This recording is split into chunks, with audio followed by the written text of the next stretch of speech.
Subscribe कीजिए शब्द सम्राट न्यूज चैनल को और बेल आइकन को भी दबाइए लेटेस्ट न्यूज सबसे पहले देखने के लिए।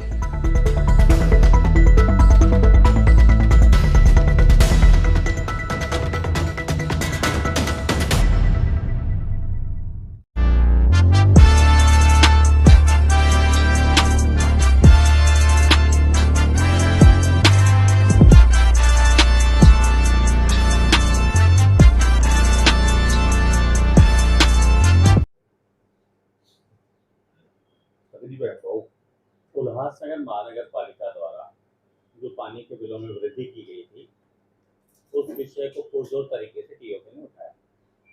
उसके बाद में बीजेपी भी जागी है, उन्होंने दावा किया रद्द हुआ है, पर आदेश स्थगित का आया है।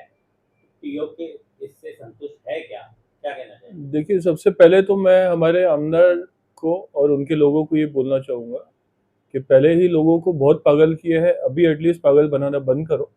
ये जो पानी का जो बिलिंग का जो मुद्दा जो हमने लिया था, जो उन्होंने घाई गड़बड़ में जाके स्टे लिया है और आज लोगों को गुमराह कर रहे हैं कि वो रद्द हुआ है, कुछ भी रद्द हुआ नहीं है। मैं हमारे लोगों को ये बोलना चाहूँगा कि ये लोग वापस पागल बना रहे हैं। वापस जैसे कॉरपोरेशन इलेक्शन पूरा हो जाएगा, ये लोग यही वापस से लागू हो जाएगा।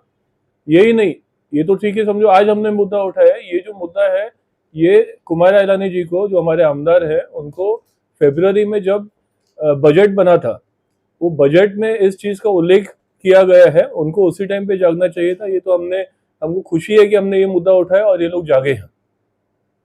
अभी स्थगिति आई है, रद्द होने तक टीओके लड़ेगी या इसी से संतुष्ट? 110% हम रद्द करा के रहेंगे। ये लड़ने की बात तो नहीं है, हम करा के ही रहेंगे। इसके अलावा भी और 2-3 बड़े मुद्दे हैं जो हम आने वाले समय में लोगों के सामने लेकर आएंगे। लेकिन मुझे खुशी है कि हमारे ये एक स्टेटमेंट पे अगर हमारे आमदार जाग गए हैं, तो मैं हमारे आमदार साहब को ये बोलना चाहूँगा कि टीओके अभी उनको रोज जगाती रहेगी। उससे बेटर है वो बॉम्बे में रहने का अपना बंदोबस्त करे, क्योंकि रोज मंत्रालय जाना पड़ेगा उनको। टैक्स का विषय भी आपने उठाया? 100% टैक्स का विषय उठाया है।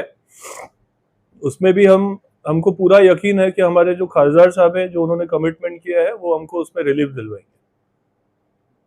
रीडेवलपमेंट का विषय शहर के लिए काफी गंभीर है, वो विषय भी आपने उठाया? वो हमने उठाया है। जो मंत्रालय में जो हियरिंग लिया गया था, जहां हमारे मनोज लासी जी और राजेश टिकचंदानी जी मौजूद थे और सेना के भी काफी लोग मौजूद थे, तो वो हियरिंग हो चुका है और हमें ऐसा अपेक्षा है कि बहुत जल्द उसमें कोई ना कोई हम रास्ता निकालेंगे और हमारे लोगों का यहाँ पे रीडेवलपमेंट का और डीफॉर्म का जल्द स्टार्ट किया जाएगा। ओमी कालानी जी, टाउन दर्शन से बात करने के लिए शुक्रिया। Thank you. ओमी जी, कल हम लोगों ने देखा, कल जब हम टीओके नेता वहां पर मंत्रालय में काफी वहां पर अग्रेसिव दिखे।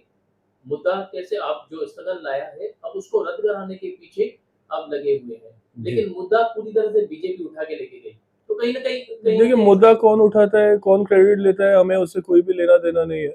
मेरा इतना ही सवाल है कि ये जो मुद्दा है, बीजेपी को 6 महीना पहले जब बजट में उसमें एंट्री की गई थी, उनको तब उठाना चाहिए था। बट खुशी है इस बात पे कि हमारे मुद्दे उठाने के बाद में अगर वो जागे हैं, तो अभी उनको रोज जगाते रहेंगे। कल हम लोगों ने एक बात और देखी, पहले मौखिक आदेश था, लेकिन आपके नेता वहां पर जब पहुंचे तो आयुक्त के ऊपर एक दबाव सा बना और उसे चाहते न चाहते हुए उसे लिखित में परिवर्तित करना पड़ा। तो ये क्या था, ये टीम ओमी कालानी की जीत मानेंगे आप? मुझे एक पुराना कहावत याद आ रहा है, बेगानी शादी में अब्दुल्ला दीवाना।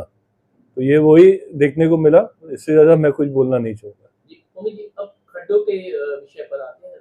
पूरे शहर में इतने खड्डे हैं जिससे जनता पूरी तरह से त्रस्त हो चुकी है। ये सवाल हम लोग इसलिए भी कर रहे हैं क्योंकि हम लोगों ने देखा आपके जो प्रयास थे वो प्रयास रंग लाए हैं, तो लोगों की उम्मीदें आपकी तरफ बढ़ी है, और बड़ी नहीं है, काफी बड़ी है। तो लोग खड्डों की वजह से काफी त्रस्त है। तो इस विषय पर ओमी कालानी की टीम टीओके जो है वो कोई अग्रेसिव रूप मैंने अभी बताया कि हमारे आवाज उठाने पे अगर आमदार साहब जागे हैं, तो हम रोज जगाते रहेंगे। हमारा अगला मुद्दा खड्डे ही रहेंगे, जल्द आपको देखने को मिलेगा।